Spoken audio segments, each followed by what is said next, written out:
ఎప్పుడెప్పుడు అని ఎదురు చూస్తున్నటువంటి మంత్రివర్గ విస్తరణకు సమయం రానే వచ్చింది. ఇక దాదాపు 16 నెలల పాటు ఖాళీగా ఉన్నటువంటి మంత్రివర్గ విస్తరణ, దాదాపు ముఖ్యమంత్రితో పాటుగా అప్పుడు మంత్రి పదవులకు ప్రమాణ స్వీకారం చేసినటువంటి 11 మంది మినహాయించి ఇప్పటివరకు అయితే మంత్రివర్గ విస్తరణ జరగలేదు. ఇక 6 ఎవరు అనేటువంటి దానికి సందిగ్ధత మాత్రం ఇంకా కొనసాగుతూ వస్తూ ఉంది. నేనంటే నేను మంత్రి అంటూ ఇక్కడ ఉన్నటువంటి ఎమ్మెల్యేలు ఎమ్మెల్సీలు అయితే చెప్పుకుంటున్నటువంటి సందర్భాన్ని అయితే మనం చూస్తున్నాం. దానికి సంబంధించినటువంటి విషయంలో తుది రూపు ఇస్తూ ఏఐసిసి ఇక చివరి దశకి దానికి సంబంధించినటువంటి స్క్రీనింగ్ అయితే చేసినట్టుగా మనకైతే తెలుస్తూ ఉంది. మొత్తానికి ఈ ఉగాది లోపట్నే ఆ యొక్క ప్రకటన ఉంటుంది. ఉగాది తర్వాత ఆ యొక్క ప్రమాణ స్వీకారం ఉంటుంది అనేటువంటి విశ్వసనీయమైనటువంటి సమాచారాన్ని అయితే మనం చూస్తూ ఉన్నాం. దానికి సంబంధించినటువంటి వార్తని అన్ని పేపర్లలో కూడా హైలైట్ అయినటువంటి పరిస్థితిని కూడా మనం చూస్తూ ఉన్నాం. మంత్రివర్గ విస్తరణకు పచ్చ జెండా. ఈ విడతలో 4 అవకాశం. శ్రీహరి, ముదిరాజ్, రాజగోపాల్ రెడ్డి, వివేక్, సుదర్శన్ రెడ్డి పేర్ల పరిశీలన.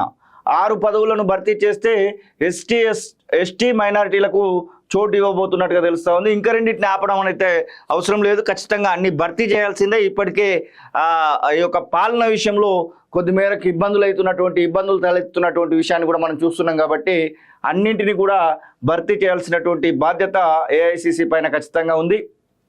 ఎస్, తెలంగాణకు సంబంధించిన అన్ని విషయాలపై పార్టీ పెద్దలు సుదీర్ఘంగా చర్చించారు. అభివృద్ధి సంక్షేమ కార్యక్రమాలపై ఆరా తీశారు. ఇంటిగ్రేటెడ్ రెసిడెన్షియల్ పాఠశాల వివరాలను రాహుల్ గాంధీ తెలుసుకున్నారు. వాటితో ఎందరూ ఎస్సీ, ఎస్టీ, ఓబీసీ, మైనారిటీ విద్యార్థులకు లాభం జరుగుతుందని, ఎన్ని లక్షల మందికి ప్రవేశం లభిస్తుందని అడిగారు. వీటితో పాటు కేబినెట్ కూర్పు, పిసిసి కార్యవర్గం ఏర్పాటు, వివిధ కార్పొరేషన్ పదవుల భర్తీ పైన చర్చ జరిగిందంటూ పిసిసి అధ్యక్షుడు మహేష్ కుమార్ గౌడ్ చెప్పినటువంటి సందర్భం. మరొక విషయంలో ఢిల్లీలో పార్టీ పెద్దలను కలవడానికి వెళ్తున్నటువంటి సీఎం రేవంత్ రెడ్డి, ఉత్తమ్ కుమార్ రెడ్డి అంటూ ఇద్దరి ఫోటోలను వేసి అయితే ఆ యొక్క వార్త అయితే కనబడతా ఉంది. రాష్ట్ర మంత్రివర్గ విస్తరణకు కాంగ్రెస్ హైకమాండ్ పచ్చ జెండా ఊపినట్లు తెలిసింది. ప్రస్తుత విస్తరణలో 4 అవకాశం కల్పించనున్నట్లు సమాచారం. వీటితో పాటు డిప్యూటీ స్పీకర్, చీఫ్ విప్ పదవులను సైతం భర్తీ చేయనున్నారు. సోమవారం సాయంత్రం ఢిల్లీ వెళ్లిన ముఖ్యమంత్రి రేవంత్ రెడ్డి, ఉప ముఖ్యమంత్రి బట్టి విక్రమార్క, నీటిపారుదల శాఖ మంత్రి ఉత్తమ్ కుమార్ రెడ్డి, పిసిసి అధ్యక్షుడు మహేష్ కుమార్ గౌడ్, ఏఐసిసి అధ్యక్షుడు మల్లికార్జున ఖర్గే, లోక్సభలో ప్రతిపక్ష నేత రాహుల్ గాంధీ, ప్రధాన కార్యదర్శి కేసీ వేణుగోపాల్తో సమావేశమయ్యారు. కాంగ్రెస్ రాష్ట్ర వ్యవహారాల ఇన్ఛార్జి మీనాక్షి నటరాజన్ సైతం ఈ భేటీలో పాల్గొన్నారు. రాష్ట్రంలో తాజా రాజకీయ పరిస్థితులు, మంత్రివర్గ విస్తరణలో ఎవరెవరికి అవకాశం కల్పించాలన్న విషయాలతో పాటు ఏప్రిల్ 24 నుంచి 26 వరకు హైదరాబాద్లో నిర్వహించనున్నటువంటి భారత్ సంవిధాన్ అంతర్జాతీయ సదస్సు పైన సుదీర్ఘంగా చర్చించినట్టు తెలిసింది. భారత్ సంవిధాన్ సమావేశాలకు సుమారు 80 దేశాల నుంచి ప్రతినిధులు హాజరవుతారని భావిస్తున్నారు. అయితే ప్రస్తుత భేటీలో రాష్ట్ర మంత్రివర్గ విస్తరణ పైన ఎక్కువగా చర్చించినట్టు సమాచారం. 6 చోటు కల్పించడానికి అవకాశం ఉండగా ప్రస్తుతం 4 స్థానాలను భర్తీ చేసి 2 స్థానాలను మరోసారి భర్తీ చేయాలని నిర్ణయించినట్లు విశ్వసనీయ వర్గాల ద్వారా తెలిసింది. గతంలో కోర్ కమిటీతో జరిగిన చర్చల్లోనే నాయకులు తమ అభిప్రాయాలను వ్యక్తం చేసినందున ప్రస్తుత సమావేశంలో ఆయా అన్ని అంశాలను పరిగణలోకి తీసుకున్నట్టుగా తెలిసింది. ఇక 4 ఎందుకు, మొత్తం 6 చేస్తే బాగుంటుంది. ఎస్, విస్తరించనున్న మంత్రి పదవులకు నేతలను ఎంపిక చేసే అంశంపై ఎన్నికల సమయంలో పార్టీల చేరికలప్పుడు ఇచ్చినటువంటి హామీలు, సామాజిక సమీకరణలు, ప్రస్తుతం ఉన్న జిల్లాల ప్రాతినిధ్యం వంటి అంశాలపై రాష్ట్ర ముఖ్య నేతలందరి అభిప్రాయాలను తీసుకొని లోతుగా చర్చించినట్టుగా తెలిసింది. ఇక ముదిరాజ్ సామాజిక వర్గానికి సంబంధించినటువంటి మక్తల్ ఎమ్మెల్యే, ముదిరాజు ఎమ్మెల్యేనే ఒకరే ఉన్నారు, అతనే మక్తల్ ఎమ్మెల్యే వాకటి శ్రీకారి ముదిరాజ్. మంత్రివర్గంలో స్థానం కల్పించాలని లోక్సభ ఎన్నికల ప్రచారంలో సీఎం రేవంత్ రెడ్డి హామీ ఇచ్చారు. ఖచ్చితంగా కల్పిస్తామని చెప్పేసి అప్పుడే హామీ ఇచ్చారంట.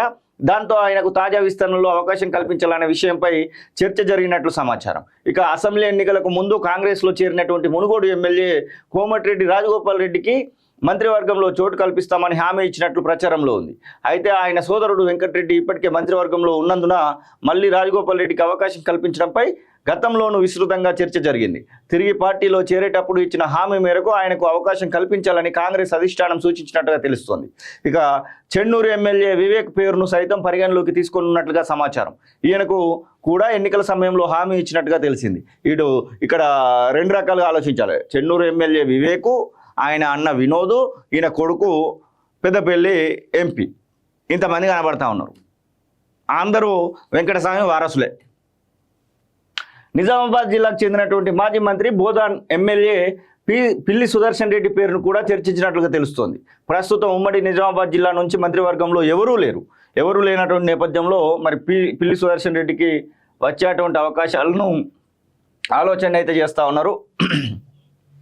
పిల్లి సుదర్శన్ రెడ్డికి మంత్రివర్గ విస్తరణలో అవకాశం కల్పించాలని ముఖ్యమంత్రి రేవంత్ రెడ్డి గట్టిగా కోరినట్టు సమాచారం.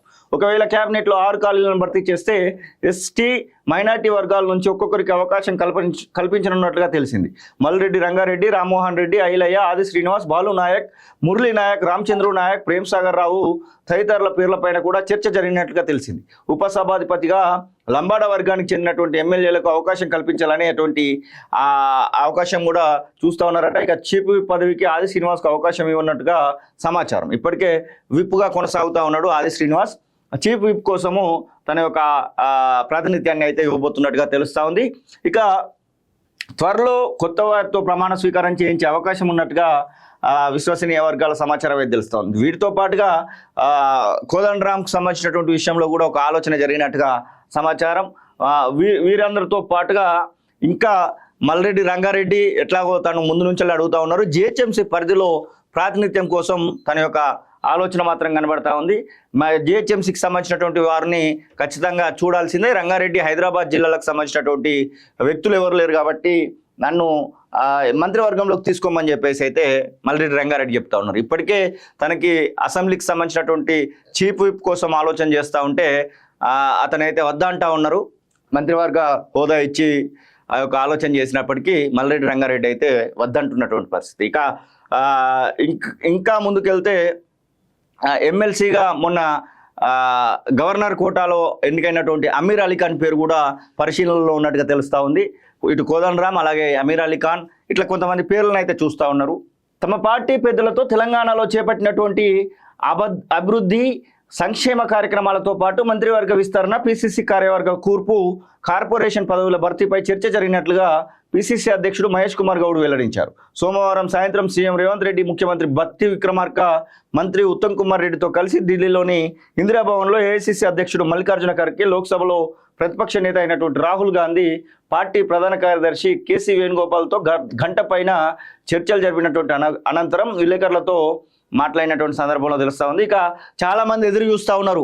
కార్పొరేషన్ చైర్మన్లు ఏడబోయినాయి, పార్టీ పదవులు ఏడబోయినాయి, మా నాయకునికి మంత్రి పదవి వస్తే మేము ఏదో ఒక రకంగా ఎంతో కొంత మాకు మేలు జరుగుతుంది, ఏదైనా విషయాలలో మాకు అవకాశాలు వస్తాయేమో అనేటువంటి ఎదురుచూపులు అయితే చూస్తూ ఉన్నారు. కాబట్టి ఇక లేట్ చేయాల్సినటువంటి సమయం లేనే లేదు. ఖచ్చితంగా మీ యొక్క పనులను అయితే ముందర కల్పించాల్సిందే.